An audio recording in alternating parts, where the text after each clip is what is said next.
Hello students, કેમ છો દીકરાઓ? મજામાં?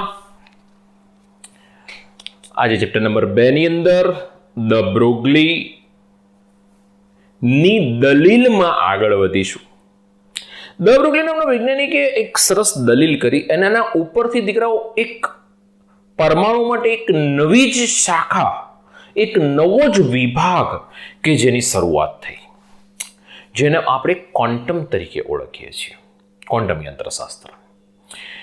તો ક્વોન્ટમ યંત્રશાસ્ત્ર માટે એવું કહેવામાં આવે છે કે એ સમજવાવાળી વ્યક્તિ ક્યાં ફૂલિશ હોય અથવા તો લાઇંગ હોય. એટલે કે આ નીલ્સ બોહરના કથન છે. એટલે કે સમજવાળી વ્યક્તિ ક્યાં સંપૂર્ણ એમ કે છે કે મને ક્વોન્ટમ યંત્રશાસ્ત્રમાં સંપૂર્ણ ખબર પડી ગઈ, તો એ વ્યક્તિ ક્યાં ગાંડી હોવી જોઈએ, પાગલ હોવી જોઈએ, અથવા તો એ ખોટું બોલે છે એવું માની લેવામાં આવે છે. ગાંડી એટલે પાગલ નહીં હો ભાઈ, કેમિસ્ટ્રી પાછળ ગાંડી હોવી જોઈએ. ચલો, ધ બ્રોગલી, ડી બ્રોગલી બી કહેવાય, કોઈ બી નામે બોલાવો, હરી તારા નામ હજાર, ડોન્ટ વરી, નામ સાથે કોઈ મતલબ નથી.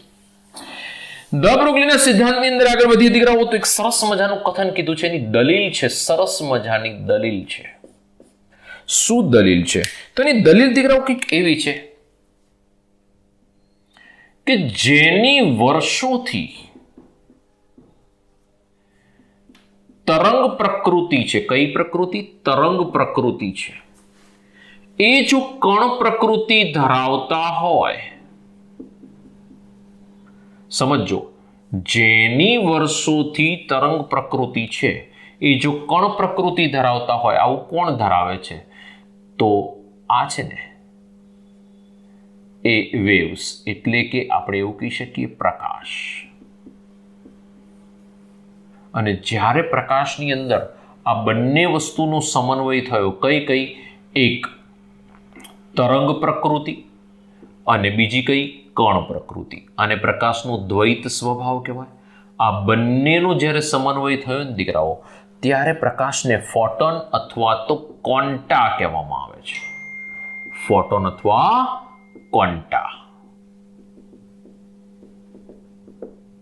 આ દર્શાવનાર વૈજ્ઞાનિક બે છે, એક મેક્સ પ્લાન્ક અને બીજો છે એ આલ્બર્ટ આઇન્સ્ટાઈન.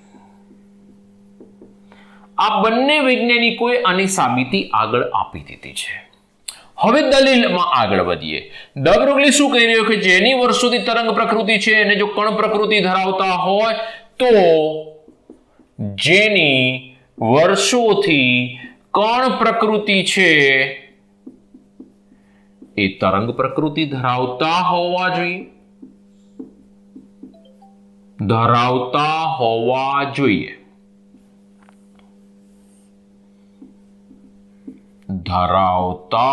હોવા જોઈએ. જેને દ્રવ્ય તરંગ અથવા તો સંભાવના તરંગ અથવા તો પાયલોટ તરંગ. એ તરંગો કણોની ગતિ દોરતા પાયલોટ તરંગો છે. પ્રોબેબિલિટી વેવ, સંભાવના તરંગો છે. ધ્યાન રાખજો, ફરીથી રિપીટ કરું. એની દલીલ શું હતી? રેડ પેનમાં હું બતાવું છું. જેની વર્ષોથી તરંગ પ્રકૃતિ છે એ જો કણ પ્રકૃતિ ધરાવે, તો જેની વર્ષોથી કણ પ્રકૃતિ છે એ તરંગ પ્રકૃતિ ધરાવતા હોવા જોઈએ, જેને દ્રવ્ય તરંગો કહેવામાં આવ્યા હતા. તો જેને દ્રવ્ય તરંગો કહેવાશે. સંભાવના તરંગો પણ કહેવાશે. ફરી ધ્યાન રાખજો, વર્ષોથી જેની તરંગ પ્રકૃતિ હતી એ કણ પ્રકૃતિ ધરાવે છે એવું પ્રકાશ. તો જેની વર્ષોથી કણ પ્રકૃતિ છે એટલે કે ઇલેક્ટ્રોન. ઇલેક્ટ્રોન માટે આવી ગયા, સૂક્ષ્મ કણ માટેની ચર્ચામાં આવે. ઇલેક્ટ્રોન, પ્રોટોન, ન્યુટ્રોન, પોઝિટ્રોન બધા આવી ગયા. તો જેની પણ બી કણ પ્રકૃતિ છે, એટલે જેની પાસે દળ છે, ઇલેક્ટ્રોન પાસે દળ છે દીકરાઓ 9.109 × 10⁻31 કિલોગ્રામ. તો એ દળ ધરાવે છે, એટલે કે કણ પ્રકૃતિ ધરાવે છે. તો જ્યારે ગતિશીલ હોય તો એની અંદર તરંગ પ્રકૃતિ હોવી જોઈએ એવું આપણને કહી રહ્યો છે કોણ? De Broglie. દલીલ છે. This is not true. હજુ સાબિત નથી થયું દીકરાઓ. અને એને નામ આપી દીધું એને દ્રવ્ય તરંગો. હવે એને એક સરસ વસ્તુની ચર્ચા કરી કે મેક્સ પ્લાન્કને એ વખતે લોકો બહુ જ સારી રીતે ઓળખતા હતા. શેના માટે ઓળખતા હતા? તો મેક્સ પ્લાન્કે ફોટોનની શક્તિનું સમીકરણ is equal to H new આપ્યું, કે જ્યાં ન્યુ બરાબર આવૃત્તિ હશે અને એચ તો આપણને ખબર છે પ્લાન્ક અચળાંક હશે. એના પછી આલ્બર્ટ આઇન્સ્ટાઈને સાપેક્ષવાદના સિદ્ધાંતમાં ફોટોનની શક્તિનું સમીકરણ, એને પણ ફોટોનની શક્તિનું સમીકરણ આપ્યું, E is equal to CP આપ્યું, જ્યાં સી બરાબર પ્રકાશનો વેગ, પી એટલે એનું વેગમાન. બીજું દીકરાઓ, આપણને ખબર છે કે અહીં આગળ બંને સમીકરણને આપણે એકબીજા સાથે સરખાવી શકીએ. તો E is equal to CP અને E is equal to H mu. હવે mu is equal to C upon lambda. Value અહીં મૂકી દઈશું. તો CP is equal to C HC upon lambda. ધ્યાન રાખજો, સીસી ગયા તો lambda is equal to H upon P. Final equation મળ્યું. કોના માટે છે આ ઇક્વેશન? તો આ ઇક્વેશન છે એ ફોટોનના તરંગ લંબાઈનું સમીકરણ છે. કોનું સમીકરણ છે? ફોટોનની તરંગ લંબાઈનું સમીકરણ. આપણે ફોટોનની ચર્ચા કરીએ છીએ, આટલેથી ચર્ચા ફોટોનની ચાલુ કરી, આટલે સુધી ફોટોનની ચર્ચા કરી. હવે દીકરાઓ શું કે છે? તો દ બ્રોગલી એમ કે છે, દ બ્રોગલી બહુ હોશિયાર વૈજ્ઞાનિક હતો. એણે એક નવી જ વિન્ડો ઓપન કરી ક્વોન્ટમ મિકેનિક્સની. એનું કહેવું એમ છે કે દ બ્રોગલી એવું કહી રહ્યો છે કે ઉપર ફોટોનના વેગમાનની જગ્યાએ ફોટોનના વેગમાન પી ના સ્થાને જો કણનું દળ, કણનું એટલે ઇલેક્ટ્રોન, પ્રોટોન, ન્યુટ્રોન, સૂક્ષ્મ કણનું દળ એમ લઈ અને વેગ, કણનો વેગ વી લઈએ તો ચોરી ચૂપકે એને સમીકરણ લઈ લીધું. કોનું? પ્લાન્કનું. કોના માટે હતું? ફોટોન માટે. હવે કોના માટે લાગુ પડી ગયું? આ દ્રવ્ય તરંગો માટે. કોના માટે? દ્રવ્ય તરંગો માટે. Lambda is equal to H upon MV. હવે આ સમીકરણ કોના માટે છે?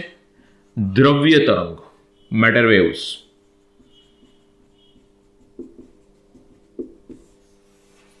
કોણે કીધું આવું? દ બ્રોગલીએ. દલીલ કરેલી છે, હજુ સાર્થક નથી. સમજો, હજુ એ સાર્થક નથી થયું, સાબિત નથી થયું, સાચું નથી પડ્યું. હજુ તો એની દલીલ જ ચાલે છે કે ભાઈ શું થયું કે જેની વર્ષોથી તરંગ પ્રકૃતિ છે, કણ પ્રકૃતિ ધરાવતા હોય તો જેની વર્ષોથી કણ પ્રકૃતિ છે, તરંગ પ્રકૃતિ ધરાવતા હોવા જોઈએ. જો આ પ્રકૃતિ સાથે આવે છે તો આપણે એને કહી દીધું ફોટોન. તો મેક્સ પ્લાન્કે ફોટોનની શક્તિનું સમીકરણ આપ્યું, આઇન્સ્ટાઈને સાપેક્ષવાદ પ્રમાણે ફોટોનની શક્તિનું સમીકરણ આપ્યું, બંનેને આપણે સરખાવી દીધા. Mu is equal to C upon lambda મૂકી દીધો તો આપણે લેમડા એટલે કે ફોટોનની તરંગ લંબાઈનું સમીકરણ મળી ગયું.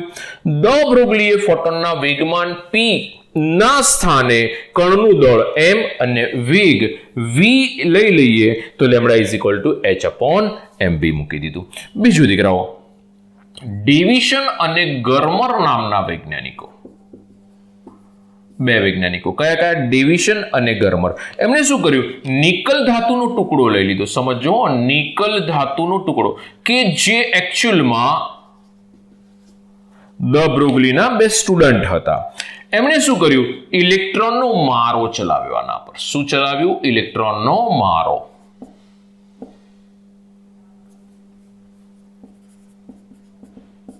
આપાત કર્યા. થીટા અંશના ખૂણે. કેટલા એ? થીટા અંશના ખૂણે. એણે ઇલેક્ટ્રોનને આપાત કર્યા. જેવા ઇલેક્ટ્રોનને આપાત કર્યા ને દીકરાઓ, એટલે સામેથી ઇલેક્ટ્રોન બહાર નીકળ્યા, એની સાથે અથડાઈને, એટલે કે ઇલેક્ટ્રોન અડચણ આગળથી વળી ગયા. જેવા વળ્યા એટલે એનો ખૂણો નક્કી કરવામાં આવ્યો થીટા. તો આ જે આપાત કિરણ હતું, એટલે કે આપાત કોણ ઇઝ ઇક્વલ ટુ પરાવર્તિત કોણ. તો આ ઘટનાને શું કહેવામાં આવે? તો કે એને પરાવર્તન કહેવામાં આવે. શું કહેવામાં આવે? પરાવર્તન કહેવામાં આવે. પરંતુ ઇલેક્ટ્રોનની અંદર એવું જોવા મળ્યું નહીં, આવું પણ જોવા મળ્યું. એટલે કે એકલું થીટા ને થીટા કરતા કેટલાકના વધી ગયા ખૂણા, કેટલાકના ઘટી ગયા. સમજો, આ બધા જ બહારની તરફ નીકળી ગયા છે. બધા ઇલેક્ટ્રોન અથડાઈને પાછા ફર્યા. કેટલાક થીટાએ ફર્યા, કેટલાક થીટાએ ન ફર્યા. જો આપાત કોણ is not equal to પરાવર્તિત કોણ, તો એ ઘટનાને શું કહેવાશે? વિવર્તન. શું કહેવાય દીકરાઓ? વિવર્તન. તો આ થીટાને સમકક્ષ નથી આ બ્લેક લાઈનો, એટલે કે એ ઘટના કઈ જોઈ? વિવર્તન. હવે ધ્યાન રાખજો, પ્રકાશ ની તરંગ પ્રકૃતિની બે શરત છે. કઈ બે શરત છે? એક વ્યતિકરણ અને બીજી શરત છે વિવર્તન. બંને શરત અથવા તો બેમાંથી એક શરતનું પાલન થાય તો આપણે કહી દઈશું કે પ્રકાશ તરંગ પ્રકૃતિ ધરાવે છે. તરંગ પ્રકૃતિની બે શરત કઈ? એક વ્યતિકરણ ને બીજું વિવર્તન. તો અત્યારે આપણને કઈ શરત જોવા મળી? વિવર્તન. એટલે કે ઇલેક્ટ્રોનનું વિવર્તન થયું. જો ઇલેક્ટ્રોનનું વિવર્તન થયું છે તો એ કઈ પ્રકૃતિ ધરાવતો હોવો જોઈએ? તો વિવર્તન થયું તો દીકરાઓ કહી શકીશું કે એ કઈ પ્રકૃતિ ધરાવતો હોવો જોઈએ? તરંગ. પહેલા કઈ પ્રકૃતિ ધરાવતો? તો અહીં આગળ આપાત કરી તેની પાસે દળ હતું. ઇલેક્ટ્રોન પાસે શું હતું? દળ હતું. હવે જો ઇલેક્ટ્રોન પાસે દળ હતું તો એ કઈ પ્રકૃતિ ધરાવતો હતો? કણ પ્રકૃતિ ધરાવતો હતો. સામેની બાજુ કઈ ઘટના જોવા મળી? વિવર્તન. કઈ પ્રકૃતિ આવી ગઈ? કણ. હવે ઇલેક્ટ્રોન એ સમયે દળ પ્રકૃતિ પણ ધરાવતો જ હોય તો ઇલેક્ટ્રોન દળ અને તરંગ બંને પ્રકૃતિ. દળ મીન્સ કે કણ પ્રકૃતિ, તો એ તરંગ અને કણ એવી બંને પ્રકૃતિ ધરાવે છે. અને ઇલેક્ટ્રોન તરંગ અને કણ બંને પ્રકૃતિ ધરાવે છે તો આ તરંગ અને કણ બંને પ્રકૃતિ ધરાવતા ઇલેક્ટ્રોનને, તરંગોને કયા તરંગો કહેવામાં આવે છે? દ્રવ્ય તરંગો. આની પરથી એવું કહેવામાં આવ્યું કે દરેક ગતિશીલ કણ તરંગ પ્રકૃતિ ધરાવે છે એવું સાબિત થયું. એટલે કે તમે, હું, બધા જ કોઈ પણ બી કણ જેની પાસે દળ છે, તમારી પાસે દળ છે, મારી પાસે દળ છે, વિમાન પાસે દળ છે, પક્ષી પાસે દળ છે, ક્રિકેટ બોલ પાસે દળ છે, જેની પાસે દળ છે એટલે કે કણ પ્રકૃતિ ધરાવે છે, એ જો ગતિશીલ હશે તો એ તરંગ પ્રકૃતિ ધરાવતો હોવો જોઈએ. એટલે કે એનાથી વેવ્સ ઉત્પન્ન થવા જોઈએ. સમજો, એનાથી શું ઉત્પન્ન થવા જોઈએ? વેવ્સ ઉત્પન્ન થવા જોઈએ. એટલે કે ધારો કે તમે દોડો છો તો તમારી પાછળ વેવ્સ આવવા જોઈએ, ઉત્પન્ન થવા જોઈએ. એવું કોણ કહી રહ્યું છે? દ પ્રભુજી. આગળ જતા ચર્ચા કરીએ છીએ ઉત્પન્ન થાય છે કે નથી થતા, પણ અત્યાર હાલની પરિસ્થિતિ આ છે. ઉદાહરણ લઈએ એટલે દીકરાઓ કોને લાગુ પડે? બરોબર છે, એ શબ્દ આવશે. ત્યારે ગતિશીલ કણ છે એની જગ્યાએ પછી શબ્દ આવી જશે સૂક્ષ્મ કણ. ઓકે, એટલે કે ઇલેક્ટ્રોન, પ્રોટોન, પોઝિટ્રોન, ન્યુટ્રિનો જેવા સૂક્ષ્મ કણોને લાગુ પડશે. ભારે કણો માટે શું થાય છે આપણે ઉદાહરણથી સમજીએ. બરોબર છે, તો દીકરાઓ એક વખત ફરીથી સમજાવી દઉં, ધ્યાન રાખજો. ડેવિશન અને ગરમરે નિકલ ધાતુનો ટુકડો લીધો, એની ઉપર ઇલેક્ટ્રોનનો મારો ચલાવ્યો ઇલેક્ટ્રોગન વડે. અહીં આગળ વિવર્તનની ઘટના જોવા મળી. વિવર્તનની ઘટના કોને કહેવાય મેં તમને કહી દીધું. વિવર્તનની ઘટના જોવા મળી. તરંગ પ્રકૃતિની બે શરત છે, વ્યતિકરણ અને વિવર્તન. વ્યતિકરણ એટલે શું? કે સાદું ઉદાહરણ સમજો કે એક સાબુનું ફીણ હોય ને એની અંદર પરપોટો થયો હોય ને એની પર જ્યારે પ્રકાશ પડે ને આપણને રંગીન દેખાય તો એ વ્યતિકરણની ઘટના છે. તો વ્યતિકરણ અને વિવર્તન બંને તરંગ પ્રકૃતિ છે. એની શરત છે. તો અત્યારે વ્યતિકરણ તો નથી થતું, પણ વિવર્તન જોઈ શકીએ છીએ આપણે, અને વિવર્તન જોવા મળ્યું ઇટ મીન્સ કે તરંગ પ્રકૃતિ ધરાવે. ઇલેક્ટ્રોન પાસે દળ છે એટલે કણ પ્રકૃતિ ધરાવે. તરંગ અને કણ બંને પ્રકૃતિનો સમન્વય થયો એટલે એને શું કહેવામાં આવે? મેટર વેવ્સ, દ્રવ્ય તરંગો. તો એના પરથી સાબિત થઈ ગયું, હવે દ બ્રોગલીનો સિદ્ધાંત સાબિત થયો કે દરેક ગતિશીલ કણ તરંગ પ્રકૃતિ ધરાવે છે. એટલે કે એના સાહેબને સંપૂર્ણ માન આપ્યું બે સ્ટુડન્ટ્સે, અને એમનું જે કથન હતું એને સાબિત કરીને આપી દીધું કે દરેક ગતિશીલ કણ એ તરંગ પ્રકૃતિ ધરાવે છે. આગળ ઉદાહરણોથી સમજીએ. ચલો ફટાફટ આટલાનો સ્ક્રીનશોટ લઈ લો, પછી નેક્સ્ટ મુદ્દામાં આગળ વધીએ. ઓકે દીકરાઓ, ચલો.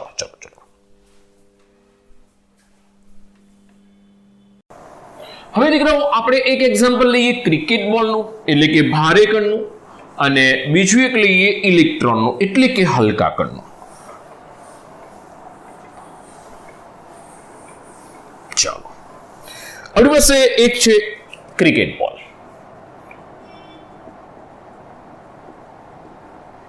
અને બીજો છે આપણી પાસે ઇલેક્ટ્રોન.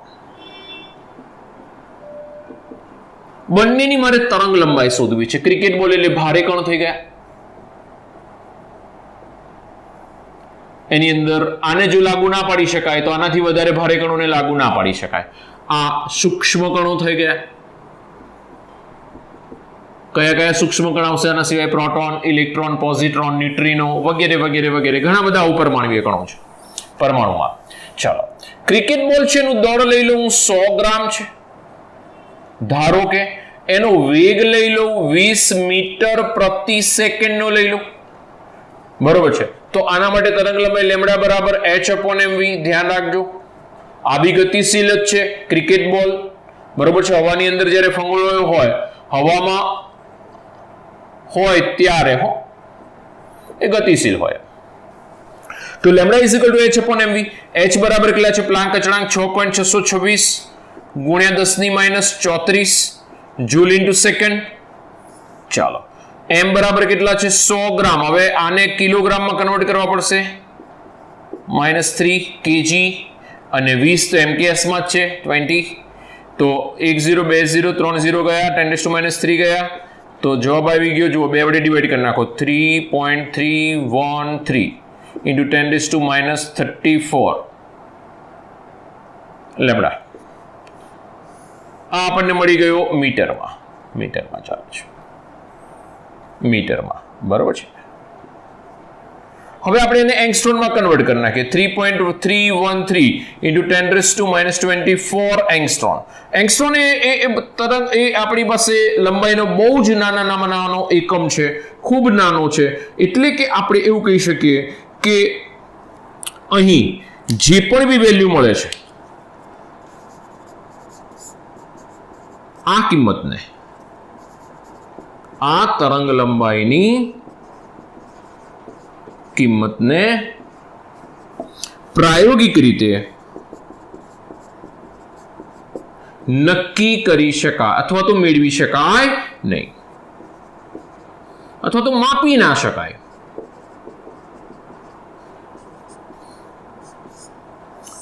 જેથી અતિ એટલે કે ભારે કણો માટે દ બ્રોગલી નો સિદ્ધાંત લાગુ પાડી શકાય નહીં. ધ્યાન રાખજો, આ તરંગ લંબાઈ જે મળી 10⁻24 ને પછી એંગસ્ટ્રોન, તો એ પ્રાયોગિક રીતે મેળવવું દીકરાઓ બહુ અઘરું છે, બહુ જ અઘરું છે. એટલે આપણે કહી રહ્યા છીએ કે પ્રાયોગિક રીતે નથી માપી શકાતું. તો આપણે કહી શકીશું કે ક્રિકેટ બોલ, જો ક્રિકેટ બોલને ના લાગુ પડે તો એનાથી ભારે કણોને તો લાગુ પડવાની કોઈ શક્યતા જ નથી. બરોબર છે. ચલો અહીંયા આગળ ઇલેક્ટ્રોન માટે નક્કી કરી દઈએ. તો ઇલેક્ટ્રોનનું દળ કેટલું છે? 9.109 into 10⁻31 કિલોગ્રામ. એના સિવાય આપણી પાસે ઇલેક્ટ્રોનનો વેગ લઈ લઈએ 2.18 into 10⁻6 મીટર પ્રતિ સેકન્ડ લઈ લો. ઓકે દીકરાઓ, ચાલો. તો લેમ્ડા h/mv. ચલો આના માટે તરંગ લંબાઈ શોધીએ કેટલી આવે છે. તો h બરાબર 6.626 10⁻34, m 2.18 10⁻6 9.109 10⁻31. બરોબર છે. 31 ઉપર જશે, પ્લસ થશે એટલે -3 વધશે, -3 6 ઉપર જશે એટલે -9, આ 9 દુને 18, પૂર્ણાંક કિંમત જ રાખો ને અત્યારે 9 દુને 18 અને આને 6 રાખો, 6 ભાગ્યા 18 એટલે એ 1/3 એટલે 0.33 લેમડા બરાબર મીટર. તો 3.3 10 વડે ગુણી નાખો, 10 વડે ભાગી નાખો મીટર, એટલે કે 3.3 એંગસ્ટ્રોમ. જુઓ આ જે કિંમત મળીને આ કિંમતને આપણે પ્રાયોગિક રીતે તરંગ લંબાઈની આ કિંમતને પ્રાયોગિક રીતે માપી શકીશું, જેથી અતિ સૂક્ષ્મ કણો દ બ્રોગલીનો સિદ્ધાંત લાગુ પાડી શકાય. ધ્યાન રાખજો, ઇમ્પોર્ટન્ટ મુદ્દો કે દ બ્રોગલીનો સિદ્ધાંત કોને લાગુ પાડી શકાય? અતિ સૂક્ષ્મ કણોને લાગુ પાડી શકાશે, ભારે કણોને લાગુ પાડી શકાતો નથી. સમજો, ભારે કણોને નહીં લાગુ પાડી શકાય, અતિ સૂક્ષ્મ કણો ઇલેક્ટ્રોન, પ્રોટોન, ન્યુટ્રોન, પોઝિટ્રોન, ન્યુટ્રિનો, ગ્રેવિટોન વગેરે વગેરે વગેરે ઘણા બધા અતિ સૂક્ષ્મ કણો છે. અતિ સૂક્ષ્મ કણોને લાગુ પાડી શકાશે, ભારે કણોને લાગુ પાડી શકાતો નથી. કેમ નથી લાગુ પાડી શકાતો? આ તમારી પાસે પ્રાયોગિક રીઝન રહે આ બંને, કે એની તરંગ લંબાઈ એટલી બધી નાની મળે છે કે જે પ્રાયોગિક રીતે ના માપી શકાય. આની તરંગ લંબાઈ સાપેક્ષમાં મોટી મળી કે જે પ્રાયોગિક રીતે માપી શકાય એટલી છે. તો આને દ બ્રોગલી લાગુ પાડી શકાય અને દ બ્રોગલી લાગુ ન પાડી શકાય. બરોબર છે. ક્રિકેટ બોલને લાગુ ના પાડી શકાય તો બીજા મોટા કણોને તો લાગુ પાડી શકાતો નથી. બરોબર છે. તો ફટાફટ એક સ્ક્રીનશોટ લઈ લો. એક સિમ્પલ ગણતરી આવી, બહુ કંઈ વધારે જાજુ છે નહીં આમાં. ફટાફટ એક સ્ક્રીનશોટ લઈ લો, પછી આપણે નવો મુદ્દો લઈએ આની અંદર જ. ઓકે, ચલો ઝડપથી લઈ લો. જો કોઈ ગતિશીલ કણની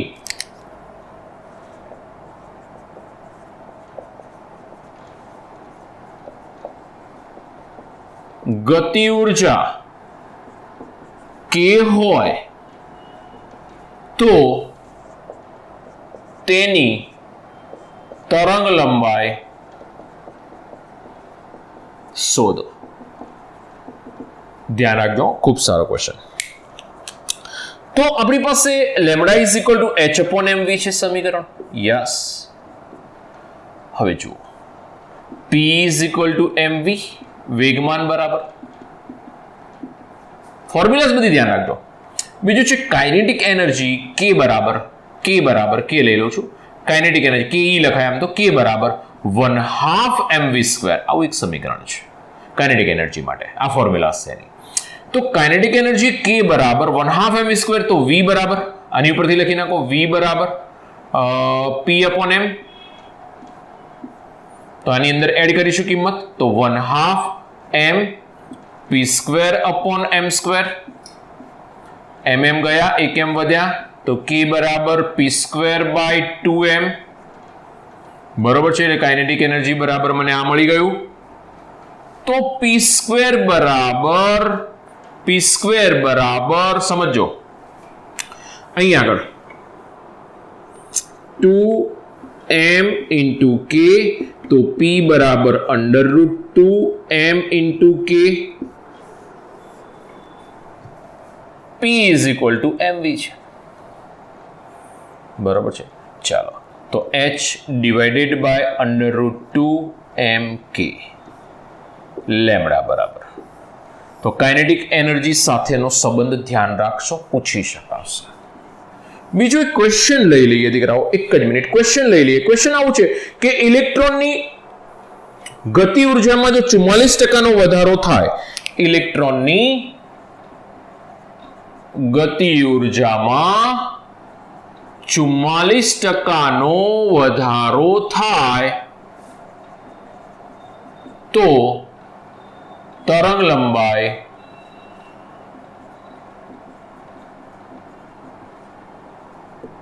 કેટલા પરસન્ટેજનો ફેરફાર થાય? ખૂબ સારો ક્વેશ્ચન, ખૂબ સારો ક્વેશ્ચન. કે ઇલેક્ટ્રોનની ગતિ ઉર્જામાં 44% જો વધારો થાય તો તરંગ લંબાઈમાં કેટલા પરસન્ટેજનો ફેરફાર થશે? બરોબર છે. તો સૌથી પહેલા દીકરાઓ આ સમીકરણ રેડી છે આપણા માટે. તો lambda is equal two h √2 m into કે.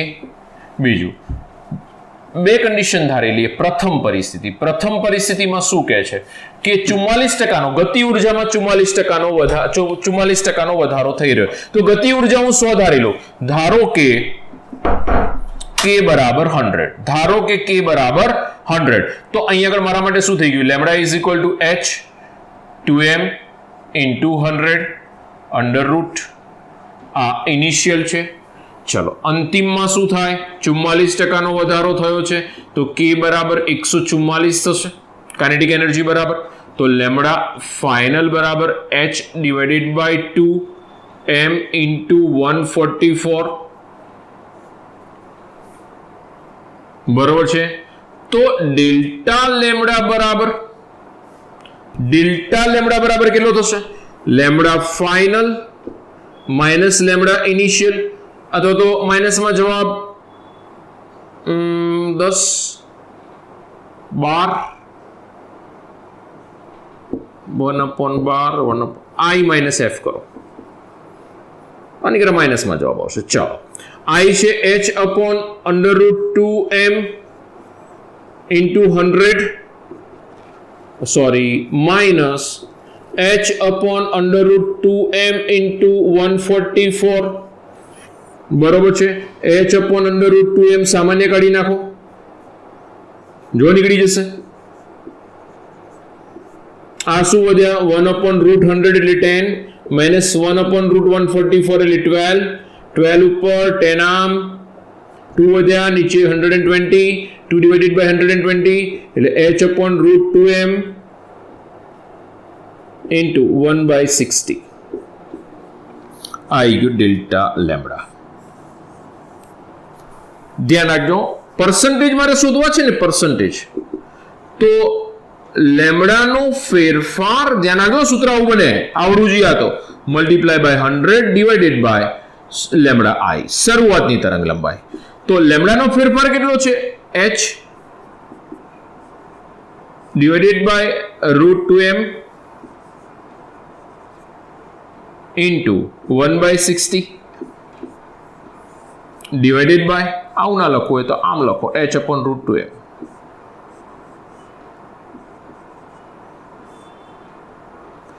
ડિવાઇડેડ બાય લેમડા આઈ કેટલો છે? h upon √2m into 100.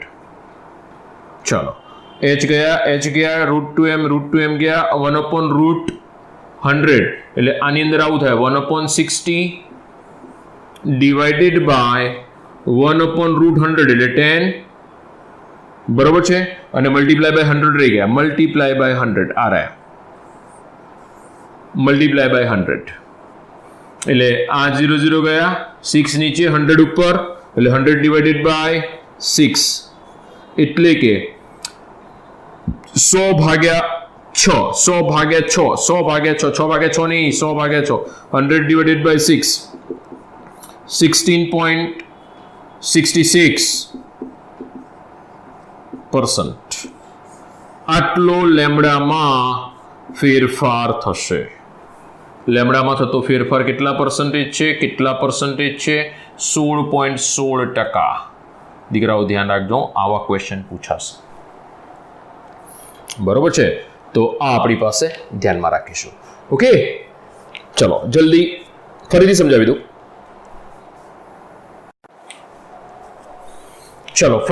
દઉં. ઇલેક્ટ્રોનની ગતિ ઉર્જામાં 44% વધારો થાય તો તરંગ લંબાઈમાં કેટલા પર્સન્ટેજનો ફેરફાર થશે?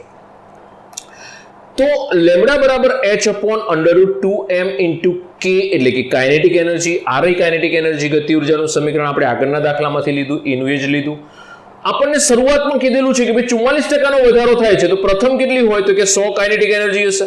તો પછી 44% વધારો થયો એટલે અંતિમ કેટલી થઈ ગઈ? 144. 44% વધારો એટલે 144 નો વધારો થયો, 144 થઈ ગઈ. દીકરાઓ ધ્યાન રાખજો. તો ઇનિશિયલ સ્ટેજ ઉપર મને તરંગ લંબાઈ કેટલી મળે? તો આ સમીકરણમાં k બરાબર મેં 100 મૂકી દીધું. અને અંતિમમાં કેટલી મળે? તો કે આ સમીકરણમાં મેં k બરાબર 144 મૂકી દીધું. બીજું ડેલ્ટા લેમડા બરાબર I માઇનસ f થઈ જશે. તો દીકરાઓ વેલ્યુ પુટઅપ કરી, સિમ્પલ ગણતરી છે.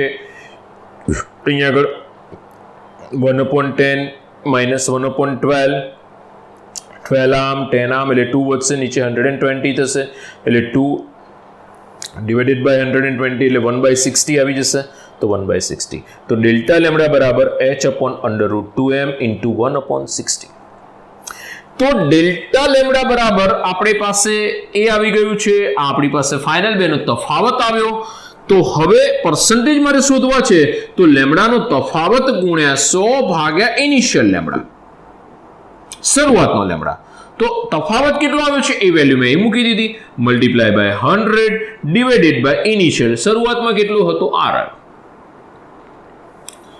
તો અહીંયા આગળ 1/60, 1/10 એટલે ભાગ્યાના ભાગ્યા છે, મલ્ટીપ્લાય બાય 100, 0 0 ગયા, 6 નીચે આવી જશે, 100 ઉપર, તો 100/6 એટલે કે 16.66% લેમડામાં ફેરફાર થતો જોવા મળશે. તો દીકરાઓ આ એક દાખલો ધ્યાનમાં રાખજો, બરોબર છે, સારો દાખલો છે.